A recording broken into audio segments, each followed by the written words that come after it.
Hi అండి, అందరికీ నమస్కారం అండి. ఫ్రెండ్స్, మన వీడియోలోనే టాపిక్ వచ్చేసి రైతులకు సంబంధించి ఏదైతే ముఖ్యంగా పీఎం కిసాన్ 22వ విడత నిధుల విడుదలకు సంబంధించిన మరొక ముఖ్యమైన అప్డేట్ అయితే రావడం జరిగిందండి. అయితే ఇందుకు సంబంధించిన వివరాలు అయితే మన వీడియోలో తెలుసుకుందామండి. వీడియో మాత్రం పూర్తి వరకు చూడండి ఫ్రెండ్స్, అప్పుడే మనకి పూర్తి సమాచారం అయితే తెలుస్తుంది. ఇక లేట్ చేయకుండా టాపిక్లోకి వెళ్ళిపోదాము. ఇక దేశంలో చాలామంది రైతులు ఉన్నారు. రైతులలో చాలామంది వ్యవసాయం ద్వారా ఎక్కువ సంపాదించలేకపోతున్నారు. అటువంటి రైతులకు జీవనోపాధి కల్పించడానికి ప్రభుత్వం ఆర్థిక సహాయం అయితే అందిస్తుంది. ప్రధానమంత్రి కిసాన్ ద్వారా ప్రభుత్వం ఏటా కూడా 6,000 అందిస్తుంది. ఈ మొత్తాన్ని 3 విడతలుగా పంపిణీ చేస్తున్నారు. ఇక ఇప్పటి వరకు 21 విడతలు జారీ చేశారు. ఇక ఇప్పుడు రైతులు 22వ విడత కోసం ఎదురు చూస్తున్నారు. 22వ విడత ఫిబ్రవరిలో వస్తుందని భావించారు. అయితే నెల ముగిసేసింది. ఇంకా అధికారిక ప్రకటన అయితే రాలేదు.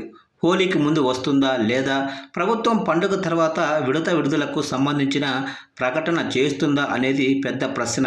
ఇక 22వ విడతకు సంబంధించి అతిపెద్ద ప్రశ్న ఏమిటంటే మార్చిలో హోలీకి ముందు నిధులు రైతుల ఖాతాలకు చేరుతాయా లేదా అనేది.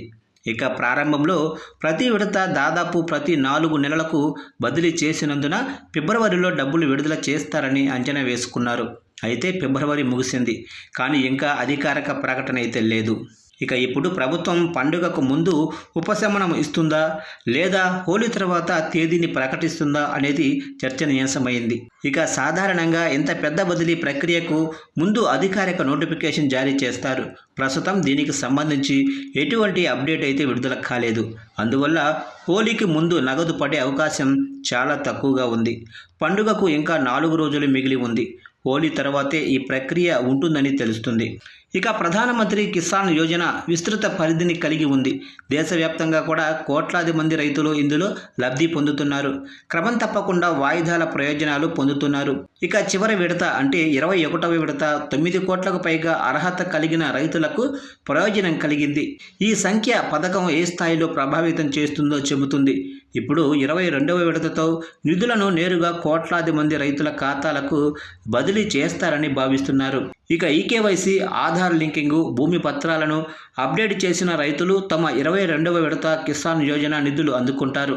వారికి ఎలాంటి సమస్యలు అయితే ఉండవు. ఇక లబ్ధిదారులు తమ సమాచారాన్ని సకాలంలో అప్డేట్ చేయటం చాలా ముఖ్యం. తద్వారా వాయిదా విడుదలైన వెంటనే మొత్తాన్ని కూడా వారి ఖాతాలకు నేరుగా జమ చేయవచ్చు. మీ కేవైసీ పెండింగుల్లో ఉంటే లేదా మీ బ్యాంకు ఖాతా ఆధార్తో లింకు చేయకపోతే వెంటనే దాన్ని అప్డేట్ అయితే చేయండి. చిన్న సాంకేతిక లోపం కూడా మీ వాయిదా ఆలస్యం కావటానికి కారణం కావచ్చు. ఇక తాజా అప్డేట్ ప్రకారం 22వ వాయిదా త్వరలో విడుదల కావచ్చు. అయితే అధికారిక తేదీ ప్రకటించే వరకు మనం వేచి ఉండాలి.